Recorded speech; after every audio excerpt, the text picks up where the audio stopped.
What's up, everyone, and welcome to the Sohile Ali Show, a podcast that I do alone, apparently. Um, this is a bit of an experiment here, just trying to do a little solo pod here on this podcast here, where I usually interview people as I've done in the past. So I'm experimenting with a new kind of format, and looking forward to kind of using this as a space to share weekly recaps, kind of go over trending topics, answer questions, but also still do interviews as well. So if you're somebody who wants to hop on for an interview, I'll be happy to do that. So hoping to do those monthly. So let me go ahead and give you the official welcome to the new Sohile Ali Show, which I'm describing as follows. The Sohile Ali Show, a weekly podcast hosted by comedian Sohile Ali, invites you to engage in lively discussions covering trending news, sports, pop culture, and stand-up comedy, of course. Monthly special guest interviews feature high-profile comedians, producers, actors, authors, and more. Be sure to follow, rate, and subscribe to stay updated on all new episodes. And subscribe to the YouTube channel, of course, for video versions as well. So that's kind of it. I really, wanted to have something, more consistent weekly, something that can start off at the beginning of the week and kind of, grow from there. So if you're interested in kind of keeping up with what I'm up to, my life, my take on things, please follow along, subscribe, like it, destroy that like button like it owes you money. And this could be a fun thing, man. So really appreciate you if you're tuning in. And yeah, leave a comment below on YouTube what you'd like me to cover, talk about, things like that. But without further ado, I kind of want to give a little overview of what I hope to do for this episode, which is to give, we did the welcome. We're going to talk about some trending topics that I want to go over. Trending topics, and it'll be really fun. I'll do a little weekly recap of my life, the shows I've been doing, Mike's comedy, love, life, liberty, whatever. And then I want to do a segment where I go over kind of new jokes or new bits I want to work on. I'm going to call that Write That Down, or WTD. That's coming up as well. And then I'll plug, upcoming show dates if you're interested in that as well. But I think, Yosef isn't dead, seemingly. But no, he's my cousin Yosef, who we do the Say What podcast with. That's still a thing. We'll be still doing that. But just, trying to think about kind of what I want to do with this show, I really enjoy having that with him. I honestly want to take a look at what that's all about and see if we can't not, reframe that podcast as well. But, in the meantime, just this being a platform for me to, stay in touch with you all, the community. We can, build something here together. So that's still going on, but this is something new I'm trying as well with this whole thing. So I appreciate you there. So yeah, let's just talk about some trending topics here. These are some things that I thought, caught my eye, were interesting in the news, things like that in the past week. So let's just jump into it. So the Golden Globes, I didn't even start the freaking timer. Good Lord. Okay, I think we've been going for like 5 minutes. But yeah, I just not started the timer. Anyway, so the Golden Globes happened, right? The Golden Globes, which featured comedian host Joe Coy, who had, worse set than I've had seemingly at, pub shows. But everyone was talking about this monologue that Joe Coy did. It was rough. He freaking made terrible Barbie jokes and shit like that. I honestly think he was okay up until the Barbie joke. It wasn't the funniest shit by any means, but it was still like he was getting by. It was just monologue. You're in Hollywood's premiere room. He was getting by, I think, okay, right up until that Barbie joke where he was just like demeaning it and basically calling it just a movie about a hot chick with boobies, something like that. Big ones. See, it's so good you forgot it. But his was it was so hard to watch after that, man. Like everyone was talking about it. I mean, like group chats with other comedians who were like, this is tough. This is like watching someone bomb, a tough show. But yeah, man, hopefully. And he was doing the thing where he was like, oh, what do you want? I had 10 days for this gig. And he was like, some of these jokes I wrote, and those are the ones you're laughing at. Like, yeah, dude, throw your writers under the bus. The writers who had probably the worst year of their lives with the strike and everything, you're going to shit on them right after they come back to work? So that was kind of, a shitty move by him. He's been pretty radio silent since then. But listen, would I host the Golden Globes? Yes. Would I do well? I don't know.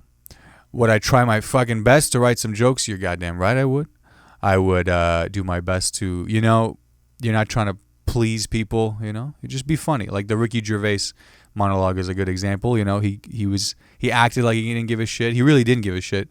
And it was funny. I mean, it was deep cut, scathing, yes, but funny nonetheless. And I think if you're gonna do that, if you're gonna host an award show, if you're gonna, take that on, you might as well go for blood. You might as well go for blood. That's kind of what I say when anyone's doing like a roast, these roast shows. Go for blood, because I seemingly get very. If I'm ever doing a roast, I've only done like 2, but I always try and go real dark, real deep, real hurtful, because in a way, I get very defensive, and I feel like it's a way to protect myself. But also, I just think, hey, they're gonna remember you. They're gonna remember those, and if you want to be remembered by the deep, like ones that made them go, oh, rather than something that was just weak as shit, So that's kind of my take on that. Other than that, the Golden Globes were pretty cool. Oppenheimer won. Cillian Murphy, Robert Downey Jr. My friends and I, we watched Oppenheimer probably 4 or 5 times in the theater, so really big fans of that. So that was cool to see them win. Succession won Best Show. I mean, Succession, that was kind of an obvious one for sure. Big fan of that show, and very sad that it's done, and it's kind of cool to see the cast all together, I feel like until the Emmys, after the Emmys, we probably won't see that cast together again like that, right? Because the Emmys are going to be, the last season's done. It'll be the last time that they, get together like that. So that was cool to see The Bear. Big fan of The Bear. That one as well. Jeremy Allen White. Io Edebri, she won as well. So very cool to see them get the recognition. It's cool when like shows you actually watch and movies you actually watch are the ones winning the awards, Like if every time Oscar season comes around, there's always like these indie films, like these smaller movies that I just didn't get a chance to see that are nominated and then sometimes even win. And I'm always just kind of like, oh, okay, like good for them. I heard about it, didn't get to see it. Feel a little bit out of the loop, but you feel kind of affirmed and justified when, a movie you actually did see, gets the award, obviously. So that's always pretty fun. So yeah, Golden Globes, Oppenheimer, Bear, Succession, we talked about it. Joe Coy, man, fucking keep on getting those stadium gigs. Maybe the money heals all wounds, right? That's how that saying goes, I think. Money heals all wounds. Could be. All right. What else we got here? Okay, so this was kind of cool, kind of related to movies. So Peloton is, God, it's like a fucking YouTube short. Did you know? No. Peloton, like the workout bike thing, right? It's got like the screen on it. People take classes. So apparently Christopher Nolan was on a Peloton taking a workout class, right? And it's like live with the instructor, like the instructor's going through the workout, whatever. So apparently Christopher Nolan's on this, and the instructor was playing a song. They play music. It was playing a song from the movie Tenet, and one of his movie. And the instructor, not knowing who all is in it, was just kind of like talking. Was like, oh, apparently this is from the movie Tenet. Doing the workout. And she's like, did anyone see this movie? What a piece of shit this thing was, or something like that. Where she was just like, could anyone understand this? I had to have someone explain this to me. this movie. Basically just shitting on his movie while he's in her workout class, which I thought was hilarious. And I mean, it had all the pieces of a Hollywood fun headline, right? You had Christopher Nolan, Peloton, Tenet, whatever, live, thing. And I guess people found out about this because obviously he had said it during like an award show or something that he accepted the award for, which I guess then it got back to the Peloton instructor in the next class or something. She was like, hey, you can make fun of my workout routine or something like that, but it's like, imagine being in that agony, being in that, the peak of a workout and having the instructor just shit on one of your life's pieces. I mean, hey, he's done quite well. He's honestly one of my favorite directors. I don't know if, for those of you watching, you can see this is part of the Dark Knight poster we have hung up here. But yeah, that was kind of a funny story I wanted to kind of talk about a little bit. And, Christopher Nolan has a Peloton. It's like Stanley Kubrick taking Pilates. It's like these guys, they gotta get their work in too. They put their spandex on one leg at a time too. So they're humanizes them. Not that they needed it, but it kind of is a reminder, like, hey, the people you idolize, these directors they're my heroes and whose movies I revere, they got to break a sweat too. They gotta hydrate as well. So that was kind of a funny one there. Trending, not really a trending topic, but kind of more of just a story there to go over. So let's jump into this next one here, which is obviously it's the big thing that a lot of people were talking about the last 2 weeks now, but the Katt Williams Shannon Sharpe interview, right, on Club Shay Shay, Shannon Sharpe's podcast. If you've been online in the last 2 weeks, you know what I'm talking about. And if you are a comedian or work in comedy, then you definitely know what I'm talking about, which is this 2.5 hour long, tell-all interview where Katt Williams, unleashes his truth on many things, including but not limited to the kings of comedy, Steve Harvey, Cedric the Entertainer, Kevin Hart, Tiffany Haddish, Mark Smiley, all these people in comedy. And I'm a Katt Williams fan. I enjoy his work. I've always tried to keep up with the specials and stuff. He's got iconic specials, iconic work, but he doesn't really do interviews, go on talk shows for things like that. But he's always been working. The guy's always been touring, been active, obviously, that kind of thing. But what this interview was, and I think I watched it when it had about 2 million views. I remember because I was like, 2 million views, like for a full long podcast episode, like that's still a lot. And I think Shannon Sharpe's podcast channel had maybe just passed like 1 million, or it was close to 1 million subscribers. Right now, as we speak, I'm going to pull it up just so I can double check, but I think this thing's got like, it might be at 50 million. Let me see here. 48 million 11 days ago. Katt Williams Unleashed. So 48 million, that's definitely going to pass 50 million. But my God, I mean, like I said, everyone's talked about it. Everyone's gone over it. I watched it like 3 times. I had some long drives last weekend to Fort Wayne. Shout out to Fort Wayne. Shout out to Summit City Comedy Club. Awesome club.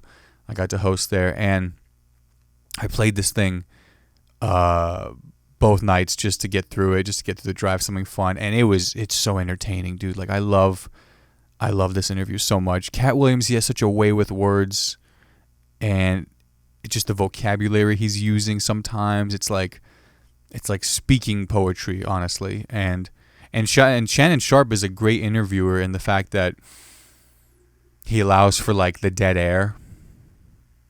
He allows for when Katt is asked a question, he doesn't quite like answer right away, to let it sit there, maybe to probe it a little further. Like I really want to acknowledge that this would not be the same kind of interview had it not been Shannon Sharpe interviewing him, of course. So, a lot of credit goes out to him. But yeah, man, this was just a fun thing. If you love drama, if you love gossip, whatever, people have their opinions on it. But for me, I think it was cool to, you know, hear him do it, go after them, you know, in this raw format, unedited, you know, doing that. And I mean, people love when people take shots at people, right? Like, that's drama is fueling things, and you know, gets the conversation going, obviously. But I don't think, you know, I think it's good, not good, but like it involves everybody he mentioned, to the sense where, you know, they don't have to respond to it, but at least it kind of elevates and kind of brings to light, you know, their careers as well. Not that they necessarily needed it, but I don't know, man. I found it interesting. I found it hilarious. There's so many funny moments just within it.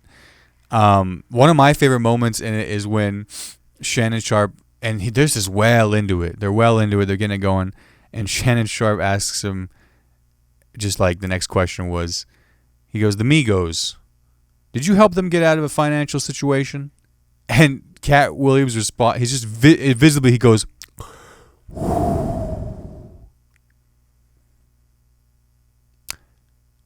"I don't think we can remember a time when the Migos were not financially successful." Like, he took his time in that moment, like processed it, but he clearly had like a visual, like a physical reaction to that question, that he just, and that just always killed me, because clearly he had something to do with them, right? That he he just kind of gained his composure there, and then continued his answer. But I thought that was hilarious, man. And yeah, the interviews, it's gonna be a big one. Obviously, it is a big one. And I think he's Ricky Smiley. I said Mark Smiley. Sorry, Ricky Smiley. Correction. He's already been on, I think, a couple other podcasts at this point, and it's gonna be, I think, continuing to be a topic here. But hey, man, Katt's touring. He's doing his arenas and shit, theaters, big places, you know. So more power to him. And I don't think anyone has like refuted anything he said, quite like fact check, whatever, you know, suing him. You know, one thing he was saying was like, Kevin Hart is an industry plant, is something he said. Listen, I have no idea, but if you watch his documentary, like he had mentioned, Headliners Only with Chris Rock, it shows kind of how hard he worked and kind of built his career out in New York, from Philadelphia, obviously, you know, putting in the time with the Bill Burrs and the Keith Robinsons and Rick Voss and Colin Quinn and everyone out there, such that it kind of makes sense that, you know, if you're a headliner nationwide based in New York, I think when you come to LA, you probably already have friends and connections and probably already representation and management, right, to get into the LA scene and clubs and then start touring from there. Like Kevin Hart was, you know, collecting people's emails from the clubs and send out newsletter and hustled, man, like legit hustled. I feel like when I was in middle school, like the Kevin Hart special, you know, grown up little man, grown up, something like that, was like the big thing, like the memes from that, like that's as early as when I was 13 years old. So that goes to show, and that's when I started hearing about him, like that's like mainstream. So, I mean, I don't know about the whole plant thing. I think as far as timeline goes, it makes sense. And I mean, the work is out there. The history is accounted for. So I don't know, could be wrong there. But yeah, other than that, yeah, man, he went for it and it's great. So definitely check that out. I really enjoyed it. And like, you know, if you're a comic or you just got long drives ahead of you, maybe you have a long commute to work, it's a fun time. It does definitely make a drive go by quickly. So that's an enjoyable thing for sure. So, yeah. What else? Just got a couple more things here. This isn't really like fucking top trending stuff right now. I'll be honest, I wrote these topics a week ago.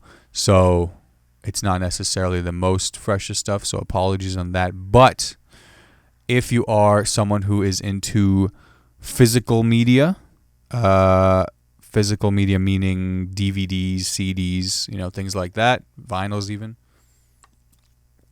The Best Buy is apparently no longer going to carry it, physical media. So I I recently got into like 4K movies and shit, like just like having the actual copy of it, best quality possible, all that stuff. I spent plenty of time on the 4K subreddit, which goes to show how well I'm spending my time. But this was like for a whole weekend, I was just all over this thing, learning about how the 4K disc has the highest bit rate, and it's well above streaming, and the audio quality isn't compressed, and you get the full potential of your 4K TV with a proper player and all these things. And then like the next day, I swear, like that week, I see an article where it's like Best Buy to clear all physical media, including 4K, Blu-rays, all that kind of stuff. And I was like, the fuck? I just got into this thing. I was looking forward to seeing some of these, you take a trip to Best Buy, walk around, kill some time, look at some TVs and see what's the latest steelbook that they have. But they apparently are getting rid of that shit. So I went to our local Best Buy here in Bloomington, and it's true, man. It is pretty scarce. It is pretty sparse. I'm gonna stand by that one.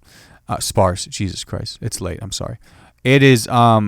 You go there and it's pretty barren. This is a dictionary. We're getting all of the terms for you. Very barren. The display they have by the checkout, few movies there, and then on the big like shelves there was maybe 30% of it was full. So it was kind of sad, man. Just kind of this relic of what once was, and this was shortly after the new year had started, and I got a couple of movies just to be like, hey, my last Best Buy 4K movie purchases. This is one for the books. And then I was checking out, and the kid checking me out, he actually I actually knew him. I taught him as a student at IU. He was like, yeah, I'm glad, good thing you got these, because they are on their way out. They are we're almost done with these. So I think he said by the end of the month they were going to be getting rid of them. So that was kind of disheartening. But hey, man, go get them while you can. It's a fun thing to collect. I've got a whole bunch now, just as like a little collection. I think it's fun, something to pop in, look forward to. With these movies, you own them. They're not going to be gone on a streaming service, and again, the quality thing, but also sometimes even iTunes or Google or whatever, like you have to buy the movie digitally, and then sometimes it's just not available anymore. So it can be something there. So if you're someone who likes to, big into movies, likes to watch the best quality on your 4K TV or what have you, I think, and you want to go get them in person while you can, go to your local Best Buy while you can and pick up some of those things there. So that's just my from my heart, my plug for physical media, I guess. So I guess you can take that. And finally, the last trending topic I had for this segment was that Mickey Mouse has apparently entered public domain. Right? Mickey Mouse, Mickey Mouse, he's look at it like I know him. Mickey Mouse, the character is apparently in the public domain, and I remember when this happened with Winnie the Pooh, maybe last year or 2 years ago, maybe, where they entered public domain, and what that means is essentially it's no longer protected by some kind of copyright law, I think, where now you can have reproductions, parodies, things of that sort, not necessarily with the involvement of the company that obviously owns the trademark, in this case Disney. And so I remember the Winnie the Pooh thing, there was like the next day there was a horror movie trailer that dropped where it was fucking Pooh's First Blood or some shit, honeypot horror, I don't know.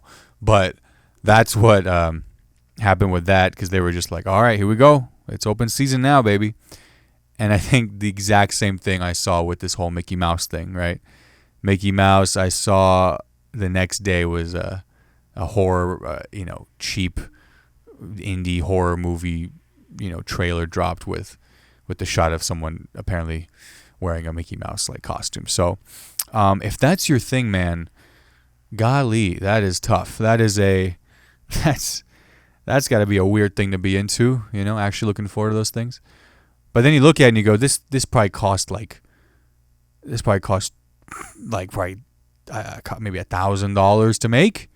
So, with YouTube nowadays, maybe they put it up and they can, do something with it. I mean, freaking not to compare this to them, but like the people who made that horror movie Talk to Me last year, which was a great film, definitely recommend it if you like that genre. Those were apparently YouTubers to begin with, that they were putting their movies out on. So you never know, man. You never know. I mean, that's why I'm doing this, frankly, because it's open, it's free.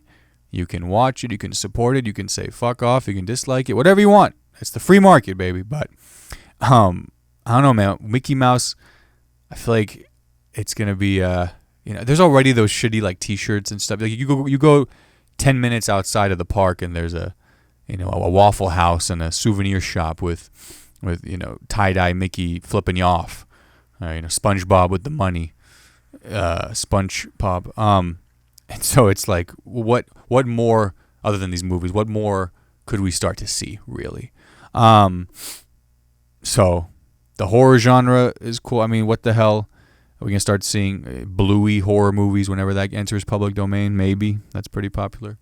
But I think Adult Swim had a very funny thing where they just had like a quick insert bumper of the Mickey from like Steamboat Willie like humping like a big text that just said like free use or something, just like animate like a 2-frame just humping it, free use, and then obviously Adult Swim, their little thing. So it's like, that's pretty cool. I mean, that's a good way to put it to use, I think. So yeah, that's what that is. Honestly, I'm gonna keep this episode hopefully under 30 minutes. I'm gonna try and wrap this up here soon because, again, just trying it out. Want to feel out what we can do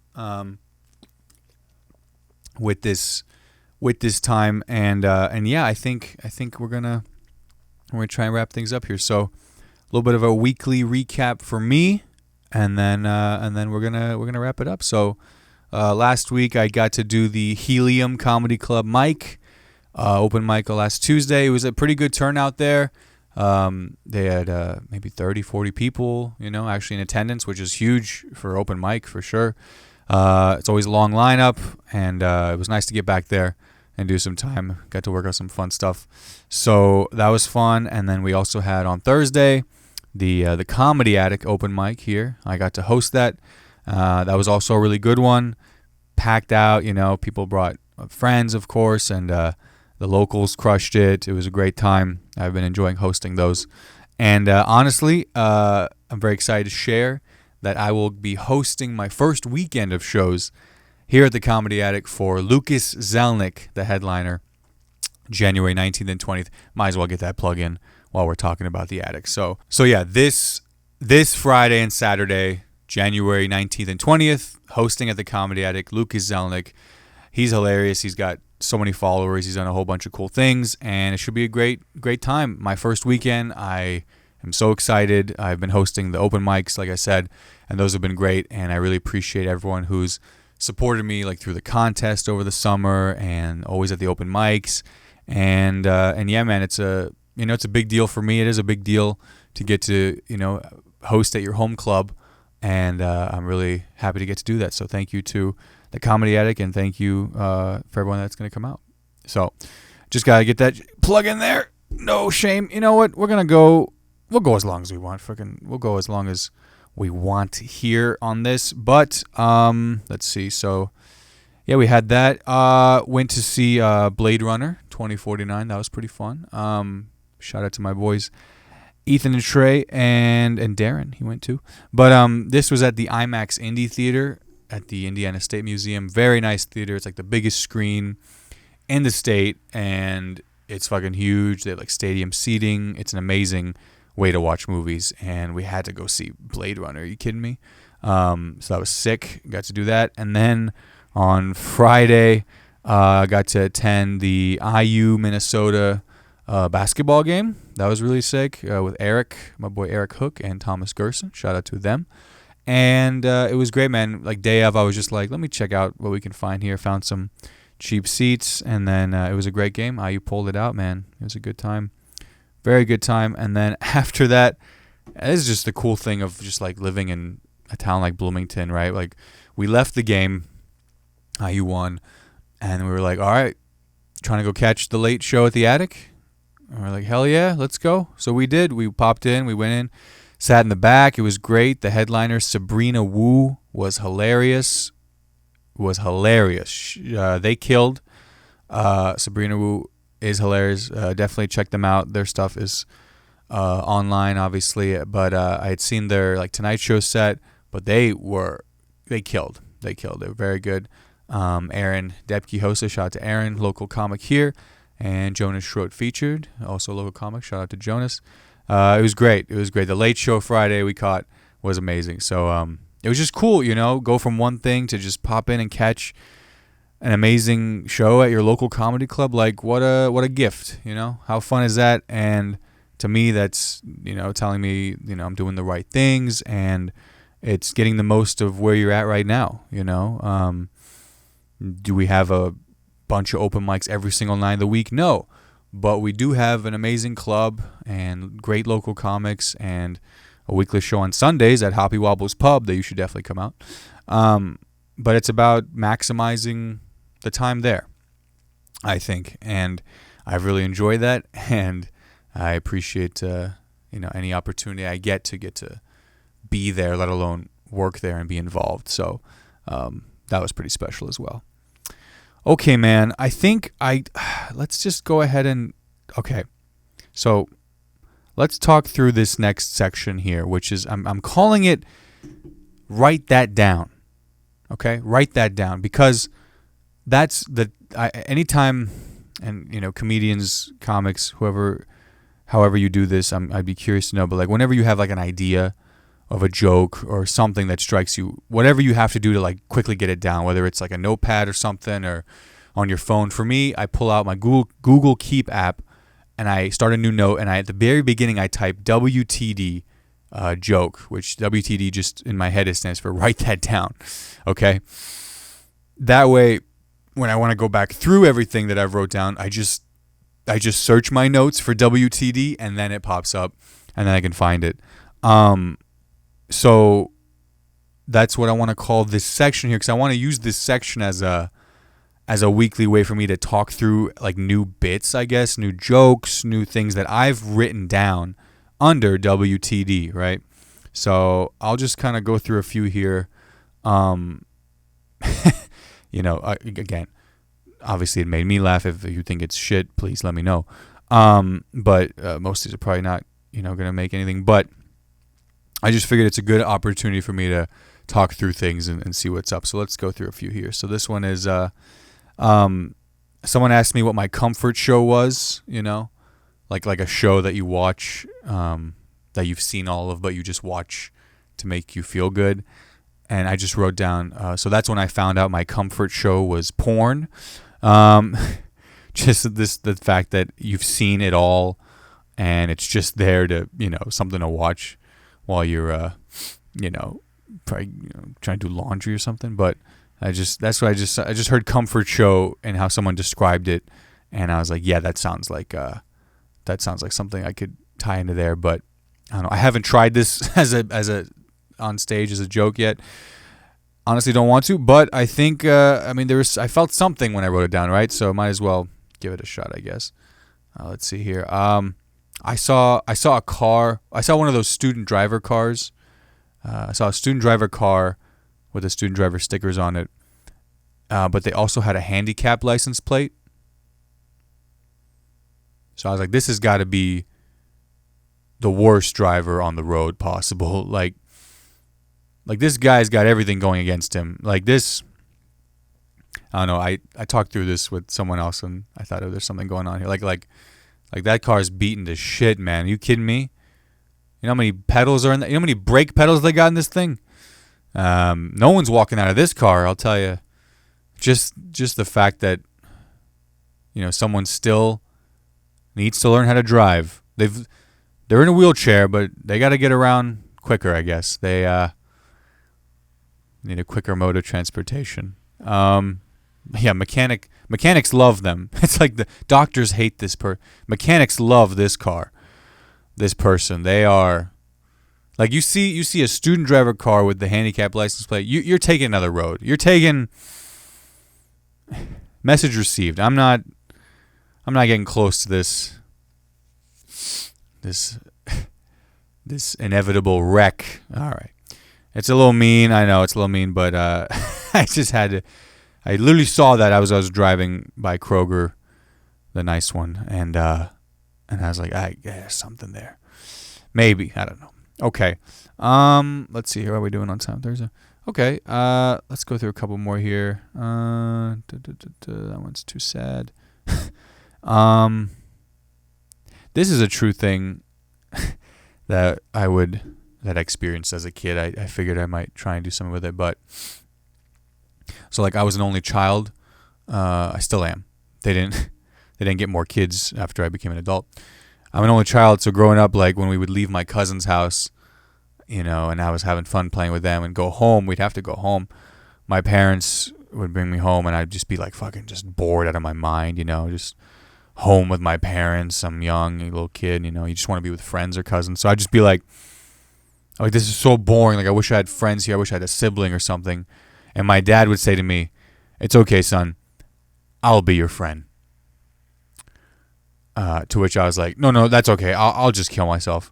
Like I 8 years is long enough. I lived a long life here. I don't need I'd rather. And I love my dad. Shout out to my dad. But you don't want your dad as your friend. Are you kidding me? So that was, not making me feel as good as, maybe he wanted it to. And I appreciate what he was saying. He would also tell me something like, son, in life, be your own friend. Be your own best friend. Which at the time sounds like you're a fucking psychopath, right? Like a kid at school, like, who are your friends? Oh, me. I love me. Have you met me? I'm great. Like, Jesus Christ. And as an adult, I get it now, obviously. You spend most of your time alone. So you better be comfortable up there. But that was just something I was like, I got to do something with this. So dad want to be my friend, something like that I might do. But a lot of these just end with, kind of a sad or just kill myself. But hey, we try and make the most of it. Okay. I'm gonna leave it at those for now. It's definitely something. There's definitely some things in here that I want to make sure to try. I'll try them out on the next week's open mics, on shows, and then report back here to let you know how they went. All right. So and however you do, I'd love to know how you guys keep track of your jokes and bits. WTD. Write that down. That's how I do it. So that was Write That Down. And now finally, we're going to just plug some upcoming shows and stuff, and then we'll be out of here. All right? Appreciate you guys. So upcoming stuff, let's see. This Wednesday, January 17th, I'll be in Springfield, Illinois, doing a show at the O'Connor Irish Pub. Shout out to my man, Brian Petrie, who he runs that show, and he's having me out there, and I'm very excited. I've never been there before. I don't think I've even done. I did a show in Chicago, but outside there, I haven't done a show like in outside of Illinois area before. So I'm very excited. I'm going to do a longer set as well, so definitely going to be throwing everything I got at him, and hopefully it's a great time. So if you're in the Springfield, Illinois area, we'd love to see you there. Come check it out. O'Connor Irish Pub. That should be fun. And then, like I said already, the Comedy Attic in Bloomington. I will be hosting 4 shows for Lucas Zelnick, January 19th and 20th. So please get your tickets now. Tickets available at comedyattic.com. And those should be a great time, for sure. This was cool. I think I like this. I think I was a little nervous about doing a solo pod just alone and, just left to my own devices. What could happen? Well, whatever the hell you just heard. But I think for me, it's good to have this and, another show to, have an outlet for, to bring on my friends, to shout out other comedians, other artists, and overall just a fun weekly kind of check-in with you all. So if you're still watching, listening, I really appreciate it. I really do. It means the world. So if you just leave a comment below, like, subscribe, all those things, it means the world to me. It really does. We're almost at 2,000 subscribers on my channel, which is awesome and amazing. So thank you to everyone who is subscribed. But if you're not subscribed yet, please do so. And let's get that up to 2,000. And this is going to be on, obviously, Spotify, Apple Podcasts, wherever you're listening right now. So please do me a favor and follow it and give it a rating as well, because that really helps it out. And then share it. Share it if you enjoyed it. If you enjoyed, if you're a friend, fellow comic, let me know you listened. It would mean a lot to me, obviously. But I appreciate your time, man. Appreciate your time. I hope you guys have a great week. Today's a holiday, day off from work, hopefully. But I hope you all, crush your goals this week, have an amazing time, and get to do some productive things, obviously. Take care of yourselves. And we'll try and do these every Monday. I'm going to have to think about what's going on with the Say What, but hoping to continue that as well with my boy. But in the meantime, the Sohile Ali Show, Mondays, will be coming out. All right? So stay tuned for those. I appreciate it, and I hope to talk to you soon. All right? All right, guys. That's all. Take care, and until next time. Real quick before you click away, thank you so much for watching this video. I really appreciate it. If you enjoyed, leave a like, comment below, and subscribe for all future videos. And you can also check out these videos over here. Have a great one.